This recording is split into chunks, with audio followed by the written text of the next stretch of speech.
Good afternoon, Hattiesburg. Thanks for joining us for this COVID-19 briefing. This will be a quick briefing for Monday, August 10th. We'll start with today's numbers. These are all of our healthcare organizations: Forrest General, Merit Health, Wesley, Samurai, Hattiesburg Clinic, and the Moffitt Health Center at USM. As of today, 43,246 tests have been conducted. Just over 5,000 tests have come back positive. Again, that's since March. That's not active cases. 37,614 have come back negative. We have 601 tests pending.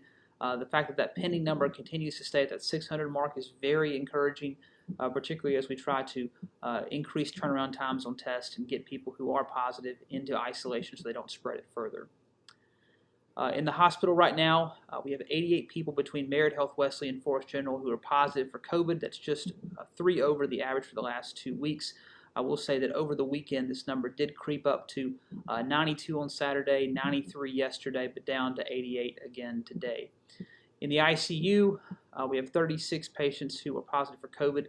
Over the weekend, this number went up to 37, but then came down to 36. Still a little bit over the past 2 weeks.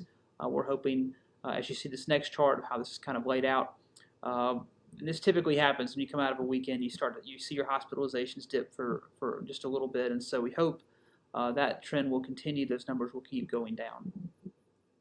In terms of new cases today, Forrest County had 14, Lamar County had 6, taking the metro area to total 20. Over the weekend, we saw on Saturday, Forrest County had 20, and then on yesterday we had 28. Lamar County had 20 on Saturday, 18 yesterday, and 6 today. So typically that's how it goes over the weekend as the numbers kind of drop on Sunday and Monday. Forrest County totals as of today, 1,820 positive since this began, 1,226 in Lamar County, just over 3,000 in the metro area. 5-day average, this is where we take the number of new positive tests on a given day. We average it with the 2 days prior, the 2 days after.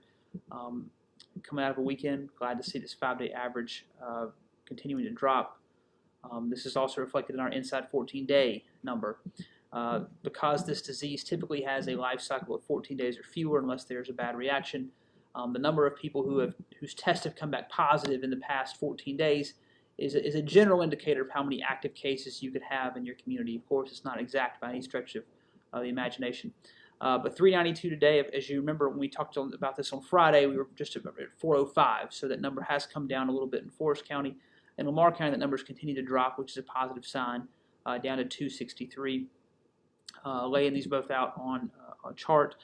Of course, end of July, first bit of August was a tough week for us. We got up to 470 in Forrest County inside 14 days. The Lamar County number has gone down a little bit further than the Forrest County number. Of course, Lamar County schools start back this week. We hope that everyone's abiding by the mask order and the mask requirements, because we don't want to see that number come back up. In fact, we really want to see these numbers continue to drop, which will hopefully signify that we're having fewer cases.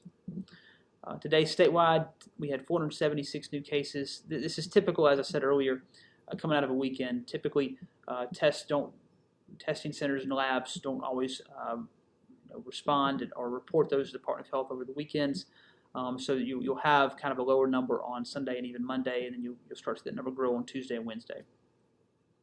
Our goals remain the same. We want to protect vulnerable populations. These are people over the age of 60. These are people with chronic or underlying health conditions.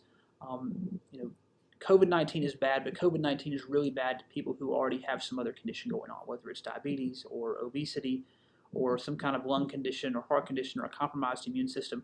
Those are the folks whose situations will be amplified and magnified and become more acute if they get this, and they're the ones who are most at risk of going into the hospital, going to the ICU, or worse.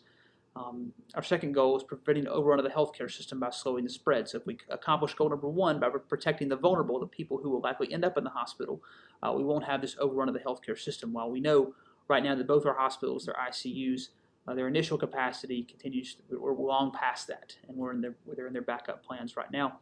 And then finally, prioritizing public health while giving the private sector the space it needs to operate. Our 4 factors are especially important this week. Widespread availability of testing, the wearing of masks. We've continued to see a lot of people participate with the mask requirement, especially as more counties have come under the order.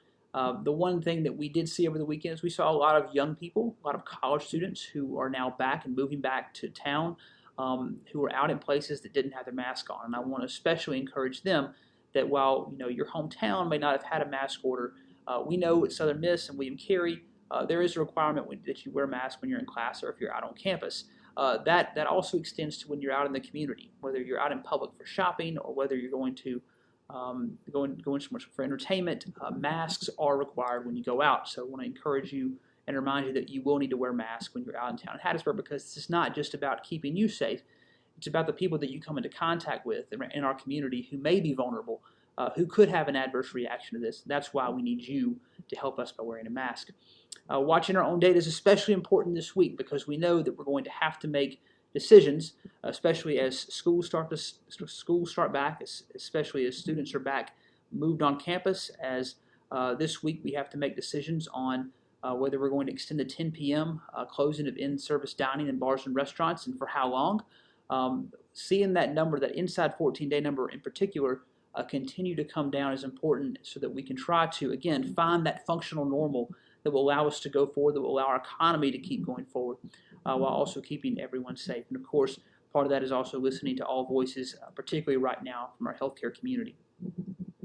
Our act of courage today, Main Street United Methodist Church for the last several days has been running a special at Equinox Coffee, which is on Hardy Street, 1901 Hardy, that if you are an employee at the Hattiesburg Public School District, you can stop by and have coffee on them. The last day for that is tomorrow, so if you are a teacher or a staff member for Hattiesburg Public Schools, please stop by and have a cup of coffee at Equinox Coffee on Main Street United Methodist Church. We appreciate them doing that. As we start the week, remember to wash your hands, take care of yourself, wear a mask. If you go out in public, do only what is essential, and remember, you're safer at home. Have a great start to the week.